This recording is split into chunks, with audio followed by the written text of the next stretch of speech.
I don't believe that tribe should be the basis of mobilization in Kenya. We are the sons and daughters of the same mother country, and perhaps there should be a building block of unity and prosperity in our country and even Africa at large. And this is where decentralization comes in. I'm Daniel Munjal. Welcome to Politics in Kenya and Africa show. And today you people need to know the importance of desocialization in Kenyan politics and even African politics at large, so that we may realize our potential, then we might develop. So desocialization is a basic factor that needs to be employed in Kenyan politics, and by all the problems in Kenya all emanate from the poor government system that we have in place.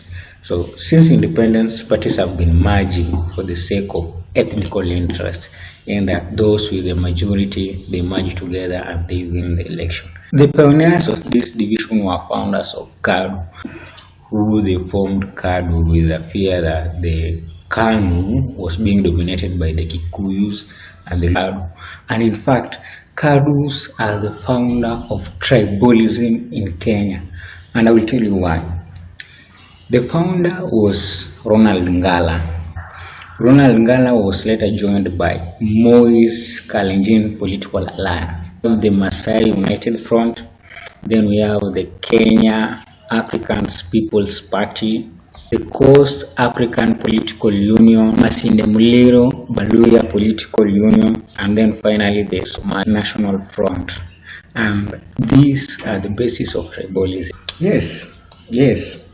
They might have a good intention when they formed KANU, but who knew that this sort of division will be a determining factor for the rest of those more than 10 elections that have been happening? Who knew that this will be a determining factor for division based on ethnical interest in our country? So the post of the president and the deputy president, now the deputy president, it was used to be vice president, the perfect example that I can use to justify this, and the time that all of you can agree with me is during the 2013 general election, whereby the two dominant tribes in Kenya merged together so that they win the election. And by the way, they won the election. And the reason why I'm saying they merged together, this was because it was not a long-term project. It was just a political party that was formed for certain short term and won the election, and that was it. So if this is the tradition that keeps on repeating after every 5 years, generation to generation, that those who have the majority will win the election, what will it be for the tribes who are low in population, but yet they can produce a competent person who can have that position or who can occupy that position?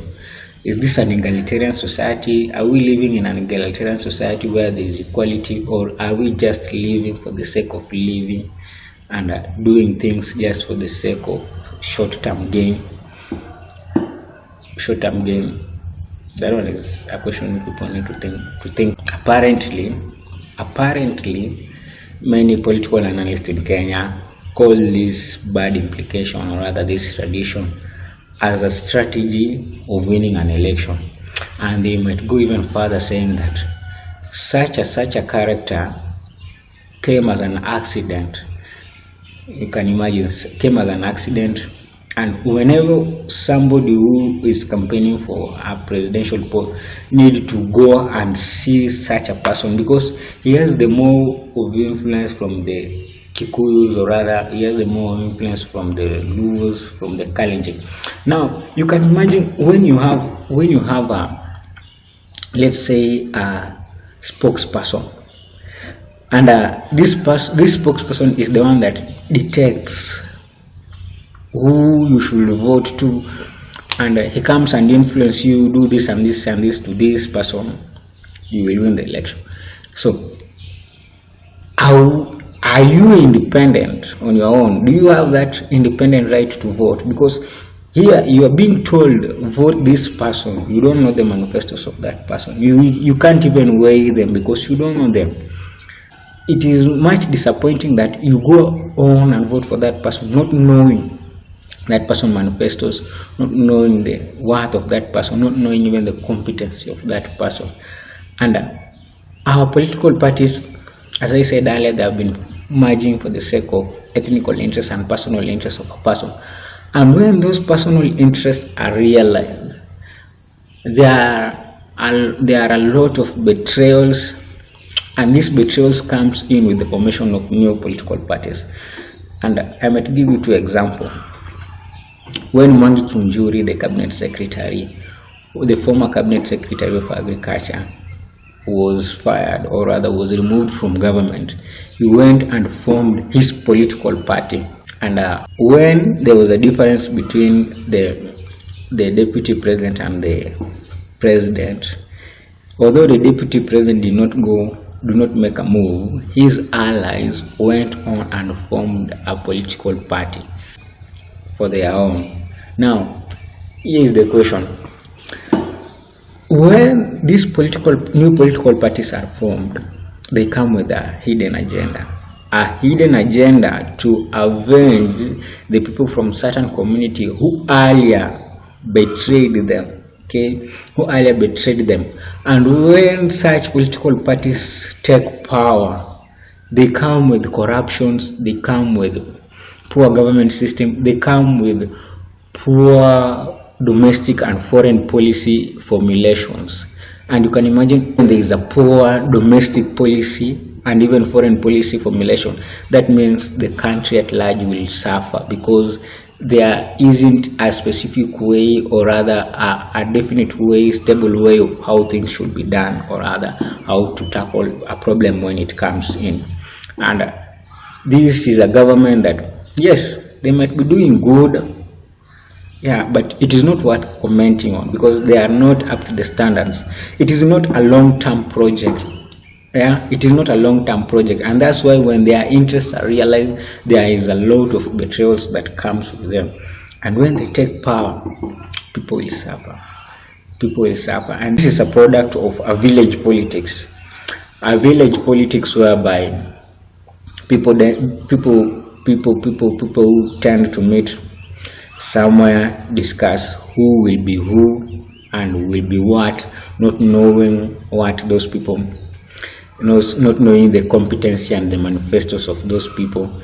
And these are arguments whereby the winner of that argument, or rather a person scores a point by how high their voice are, and they end up intimidating others so that they help them make a wrong decision like them. And this is what brings out the poor government system that we have in, because the majority do vote for that party just for the sake of their interest, for the sake of ethnical interest, or what they call our interest.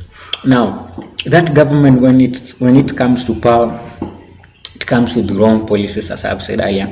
And a good example, you can remember recently the price of fuel rose up, and people are suffering. People are subjected to a lot of suffering. When you are traveling from here, maybe you are traveling from Kisumu to Ugunja, or rather Ligega, you will pay more than 300, as we used to pay 300 earlier.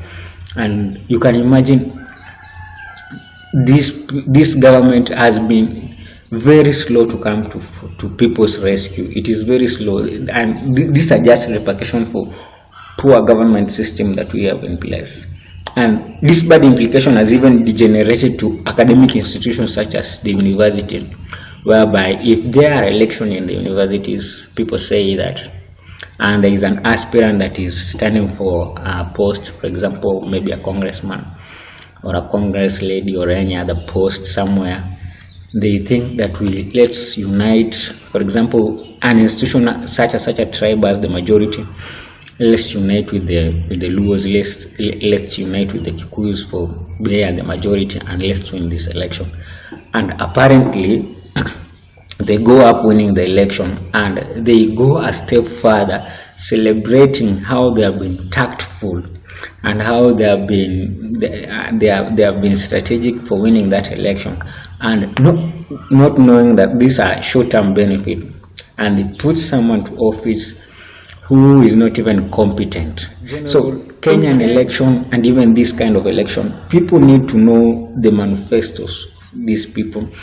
People need to know the ideologies of these people before we go voting them in. And it is not just about knowing, because people can imagine their manifesto. It is about weighing the manifesto and knowing, are they reachable? Somebody cannot just tell you, I will do this and do this, yet is not even capable of doing that. These are the people known to be giving people taps without water, are just vague promises that are there, but they won't fulfill it. And this is the time that Kenya needs to have a change. People need to have a different viewing in politics, and let's elect a person who we know that is competent after weighing and see how heavy their manifestos are. And we need to bring improvement into our country. A time has come for social reforms and political reforms. A time whereby we need political reforms, whereby we are going to support those political parties that are built and are founded by manifestos and ideas which are reachable.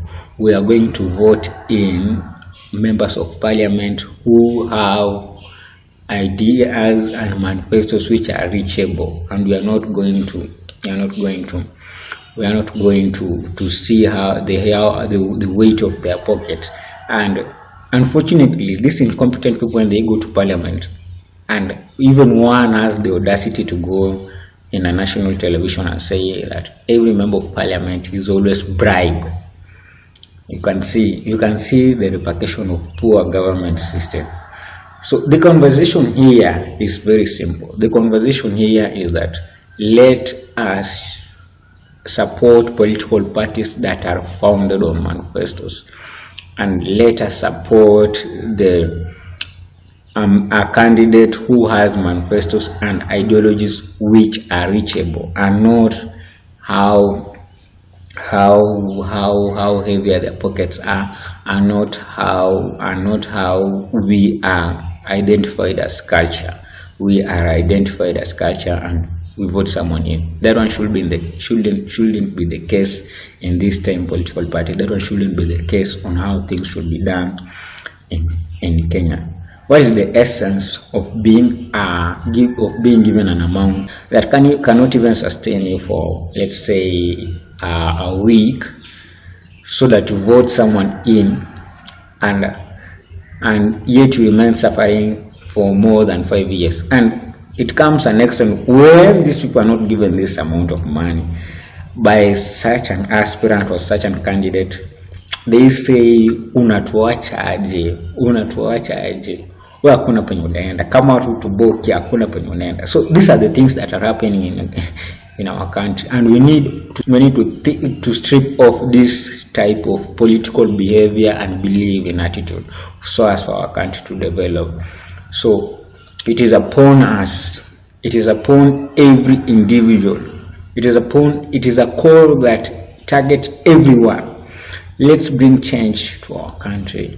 Let's bring change that will last long, and we will realize our development as a country. We will realize and we will prosper as much. So it is upon us, out of relative obscurity, to discover our missions as Kenyans, and to discover our mission as Africa at large, when we considering our continental need, or rather our continental interests, to discover our mission and fulfill it. And if we don't fulfill it, we might do the latter one, betraying it. And that one, I promise you, we will just remain to be called developing, rather than developed. So let's bring out change, let's bring out political reforms, and social reforms. May God bless Kenya. May He bless Kenya, her sons and her daughter.